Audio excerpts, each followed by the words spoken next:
Hi, and welcome to gieltshelp.com IELTS test preparation videos. This speaking interview and the materials that you are about to see are taken from www.gieltshelp.com. For lots more help with the general IELTS exam and many more lesson videos, please visit us there and join our full course. In this lesson, you're about to see a native Arabic speaker sit the IELTS speaking interview. In this interview, he would likely score about a 7.5. After the interview, I will explain why his score would be about a 7.5. I will discuss the good points and the bad points, what he did well and what he could improve. First, let's watch the interview.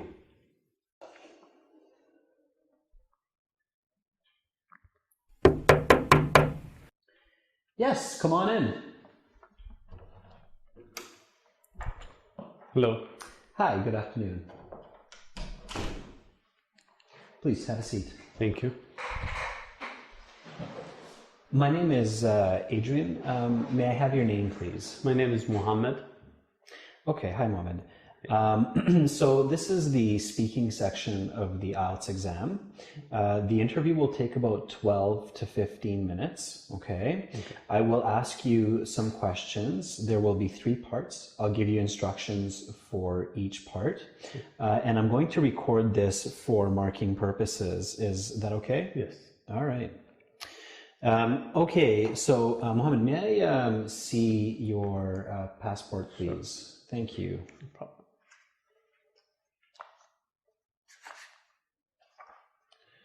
Okay.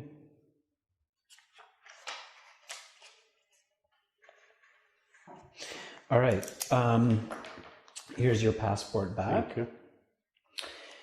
And now we will begin with part 1. I'm going to ask you some questions on a general topic. Are you ready to begin? Yes, I am.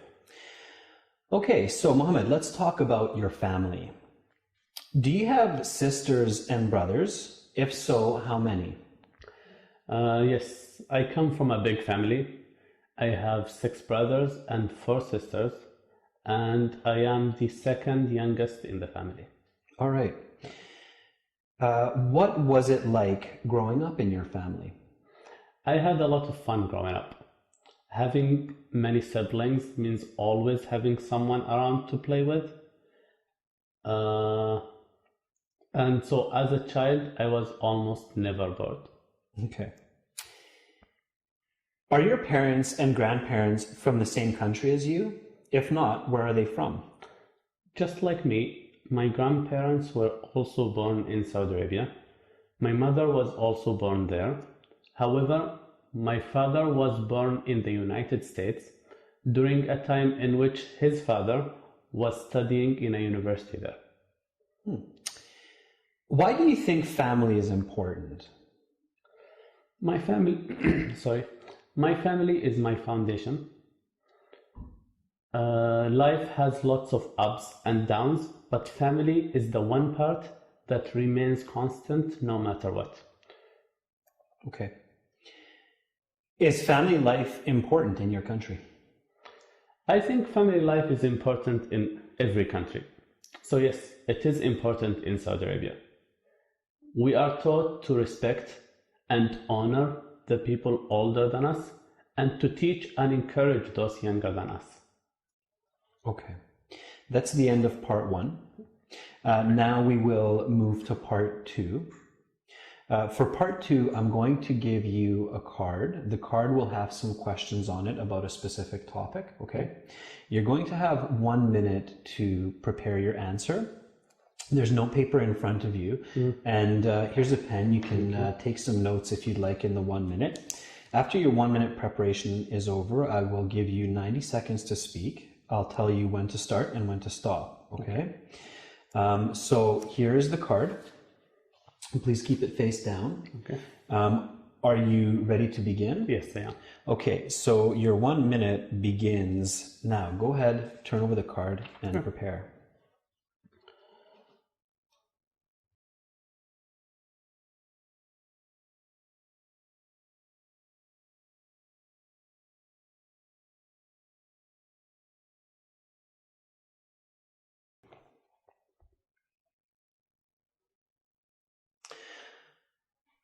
Okay, Mohammed, so your 1 minute preparation time is up. Please begin speaking.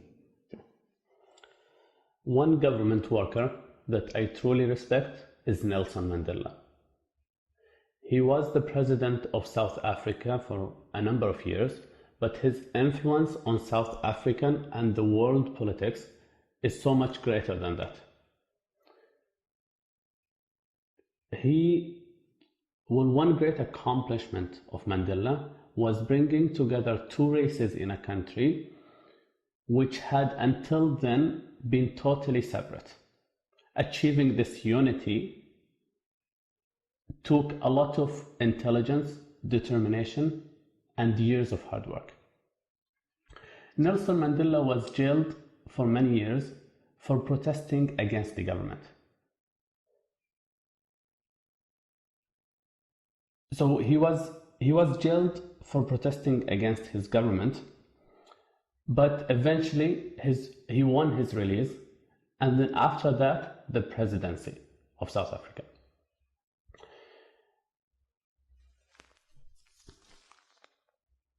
He made South Africa a better country. So I think there is a lot to be learned from a man like Mandela. First, the importance of determination. And second, the value of standing up for what one believes in. And third, I believe Mandela taught the world that anything is possible.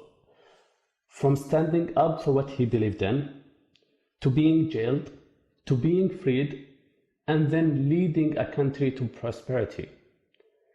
So a man like Mandela is truly, or a man like Mandela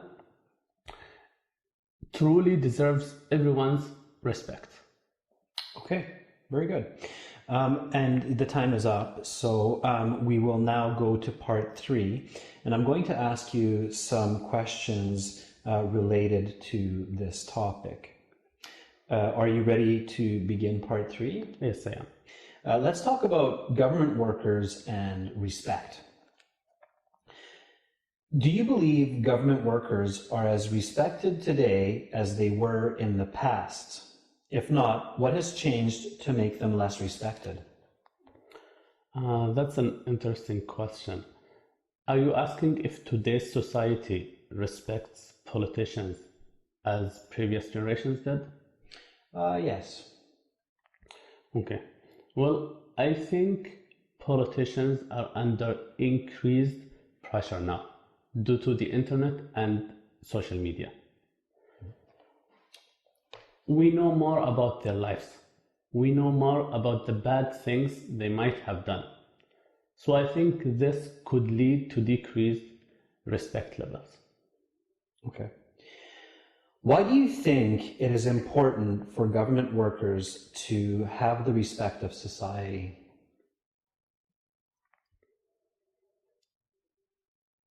I think it's important because it ensures that the government and society run smoothly.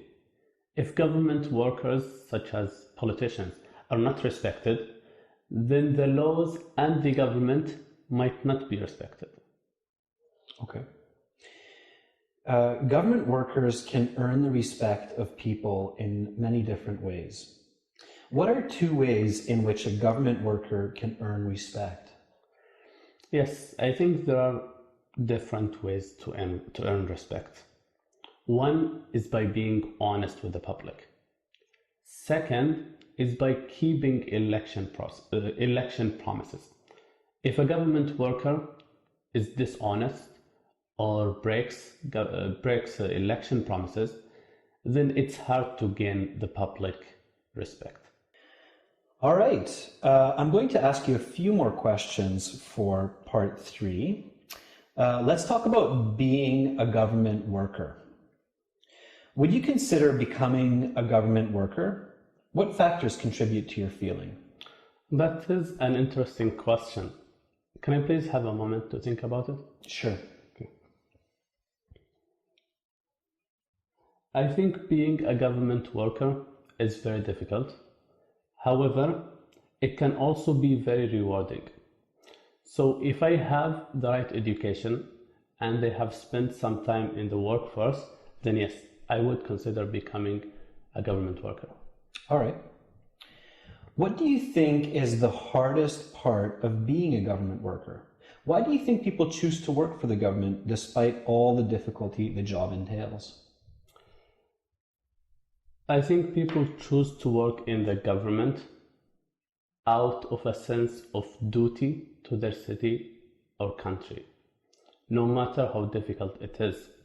And the hardest part, or the most difficult part about working in the government, I think would be being constantly in the public eye.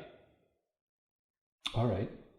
That's the end of part 3, and that concludes the speaking section of the Ielts exam. You will get your mark with the other sections, with the official paper, in about 2 to 3 weeks. Do you have any questions for me? No, I don't. Okay, then thank you very much, Mohammed, and I hope you have a great rest of your day. Yeah, thank you. Okay, bye-bye. See you.